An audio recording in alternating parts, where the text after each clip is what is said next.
नमस्कार साथियों। आज हम लोग आधुनिक भारत की प्रमुख घटनाओं का कालानुक्रम देखेंगे। 1906 में लॉर्ड मिंटो शिमला में मुस्लिम प्रतिनिधिमंडल की बैठक करता है और मुस्लिम लीग का गठन होता है। 1907 में सूरत अधिवेशन और कांग्रेस में फूट पड़ जाती है।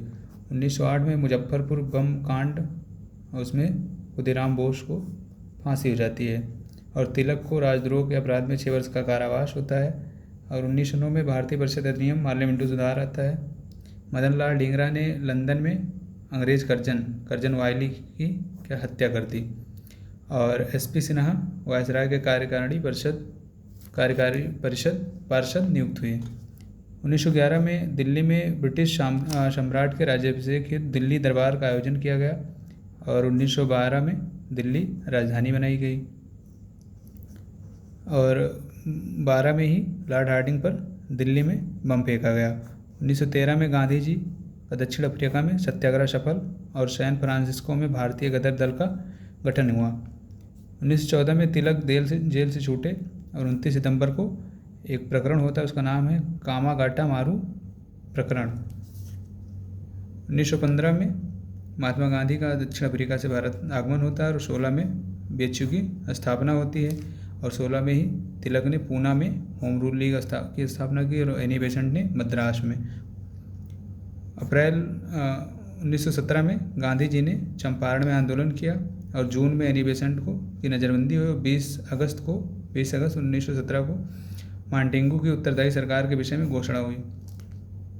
1918 में भारतीयों को सेना में सम्राट का कमीशन मिलने की अनुमति मिली और भारतीय श्रमिक संघ ट्रेड यूनियन आंदोलन शुरू हुआ। तो ये पूछा जाता है। 6 अप्रैल 1919 को रोलेट एक्ट के विरुद्ध हड़ताल का आह्वान होता है।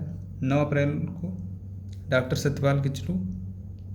सत्यपाल और डॉक्टर किचलू अमृतसर से नगर निर्वासित होते। 13 अप्रैल को जलियांवाला बाग हत्याकांड होता है और 1919 में भारत सरकार अधिनियम यानी मांटेंगू चेम्सफोर्ड सुधार अधिनियम भी पारित होता है। 1920 में भारत ट्रेड यूनियन कांग्रेस का पहला अधिवेशन होता है और जलियांवाला बाग हत्याकांड पर हंटर आयोग की रिपोर्ट प्रकाशित होती है।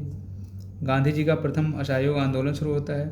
इसी के बाद खिलाफत आंदोलन भी शुरू होता है और एम.एन. राय द्वारा ताशकंद में भारतीय साम्यवादी दल का गठन किया जाता है।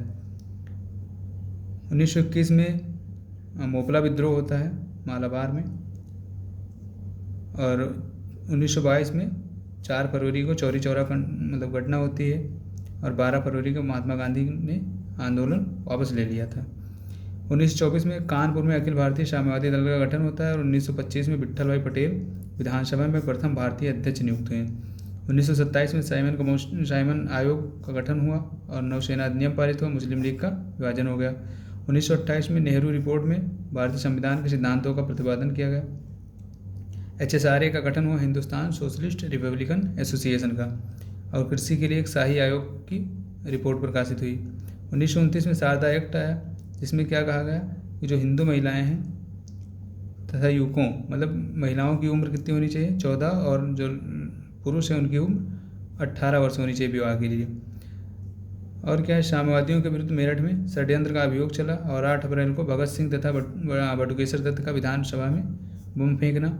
31 अक्टूबर को लॉर्ड इरविन की भारत के स्वशासन के विषय में घोषणा और 31 दिसंबर को लाहौर अधिवेशन में कांग्रेस द्वारा पूर्ण स्वराज का मांग किया गया। 1929 में 1930 में 1 जनवरी को पंडित नेहरू ने लाहौर में भारतीय स्वतंत्रता का प्रतीक यानी झंडा फहराया। 14 फरवरी को कांग्रेस का सविनय अवज्ञा आंदोलन प्रस्ताव पारित हुआ। 12 मार्च को गांधी जी दांडी यात्रा प्रारंभ की और 6 अप्रैल को दांडी पहुंचकर नमक कानून तोड़ा।